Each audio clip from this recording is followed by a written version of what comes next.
Let's uncover what's secretly sabotaging your writing process. You might think your struggles come from the big thing, like a lack of inspiration, messy planning, or poor structure. But there are hidden habits hurting your writing, and they are much sneakier. Today, I'm diving deep into the 7 dumbest writing habits nobody talks about, why they're uniquely damaging, and exactly how you can fix them. We're going to talk about the creative warm-up, the reverse read, the story spine method, micro mapping, and much more. And make sure to stick around to the end for my favorite daily habit, the 10-minute writer's detox that breaks these cycles for good. I've spent the past decade turning thousands of raw manuscripts into books that actually sell. My team and I have helped debut authors onto bookshelves all over the world, and some onto the USA Today bestseller list. I've coached writers through every stage of the writing process, so I know exactly where stories falter and how to make them shine. The first hidden habit hurting your writing is waiting for inspiration. Now, before you click off right away, because I'm sure you've heard this one before,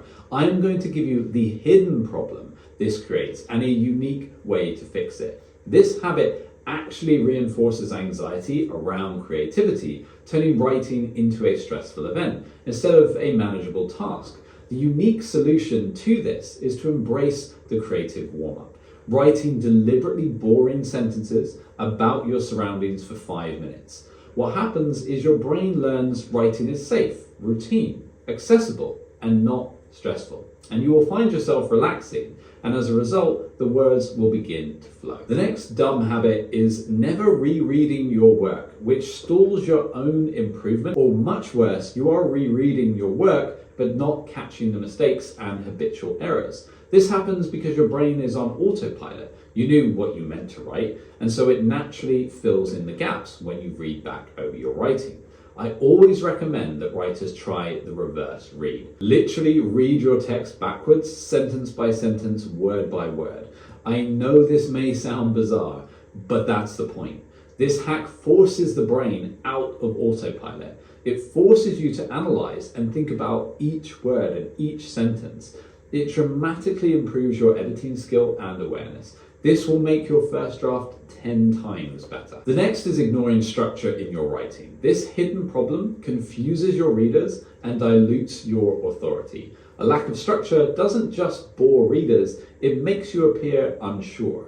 To fix this, implement the story spine method. Clearly define your novel's beginning, the setup, the middle, where we have the crisis and escalation, and the end, which is of course the resolution. Each chapter and each scene should deliberately advance one of these core stages, ensuring compelling flow and reader engagement. On top of this, it's important to structure each chapter intentionally. Start each chapter with a clear purpose or goal that directly relates to your protagonist's journey. Build tension and stakes progressively throughout the chapter, making sure that each event logically escalates from the previous one, and end each chapter with a strong hook or revelation that compels readers to continue, advancing seamlessly into the next chapter. Editing your work is hard. Writing a book is hard. You need a sidekick who can grab you by the hand and guide you to the finish line with a professionally published book in your hand.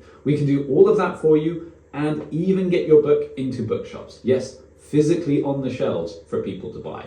Click the link below to find out how you can work with us and publish your story into bookshops all over the world. Writing without planning is another hidden problem. This bad habit can waste creative energy by having you waste time rewriting unnecessary sections, creating burnout and slowing your momentum. The solution is to practice something called micro mapping.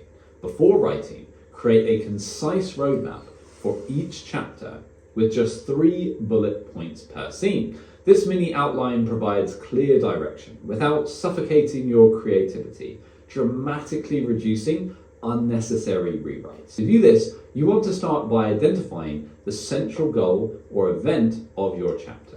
For example, your protagonist discovers a hidden clue. Next, briefly outline the key moments or turning points leading to this event. Bullet 1 might look something like protagonist meets a suspicious character. Bullet 2, conversation raises suspicion about an earlier mystery. And bullet 3, protagonist follows the character secretly, discovering the clue. This quick, streamlined planning technique allows your writing sessions to remain focused yet flexible, significantly cutting down on editing and improving your narrative coherence. Often, I will do this the night before so that when I get up in the morning, which is when I like to write, I just follow my bullet points. The invisible perfectionist. Now, this is a huge hidden problem. I see this one not just on a daily basis, but multiple times each day when I talk to writers. This is where you obsess silently over each word as you type, making slow progress seem normal. Your first draft is never truly first. Worse, it often manifests in books that have been in the writing phase for years, and I'm talking 5 to 10 years at times. The way to overcome this is to use the unfiltered first draft method. Set yourself a timer for 20 minutes and write continuously without correction. Mistakes are markers of progress, freeing your creativity from perfectionism's grip. And also to keep in mind that no matter how amazing you make your first draft, an editor is going to give you a lot of feedback.